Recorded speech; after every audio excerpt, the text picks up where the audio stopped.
অন্নপূর্ণা ভান্ডারের টাকা ঢোকার পরে আমার মায়ের অবস্থা। ফোনের দিকে তাকিয়ে তাকিয়ে মুচকি মুচকি হাসছো কেন?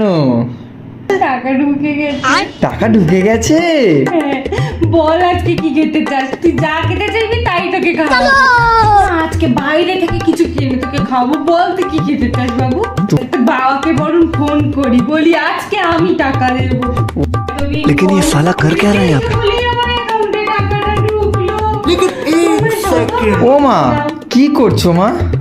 আরে ঠাকুরকে অনলাইনে বলছি, অনলাইনে ফর্ম ফিল আপ করার পরই তোমার টাকাটা ঢুকলো, তাই ঠাকুরকে আমি অনলাইনেই বলছি। এ কি, ঠাকুর কি অনলাইনে শুনতে পাবে নাকি? তুই বাবা কিছু বুঝিস না, যা তো তুই এখান থেকে। A few moments later. না গো দিদি, আমার টাকাটা এখনো अच्छा ছেলেটাকে দিয়ে ফর্ম ফিল আপ করালাম, ठीक है। কবে থেকে বসে রয়েছি, তোমার ঢুকেছে? ফর্ম ফিল আপও আমি করে দিলাম, টাকাও ঢুকে গেল, তাও আমার নামে দুধ দিচ্ছে। কি হয়েছে মা, এরকম করে বসে আছো মন মরা হয়? আরে বাবু, এতগুলো টাকা কি করি বল, বাড়িতে রাখা তার সেভ হবে না, টাকাটা বড় ইনভেস্ট করি।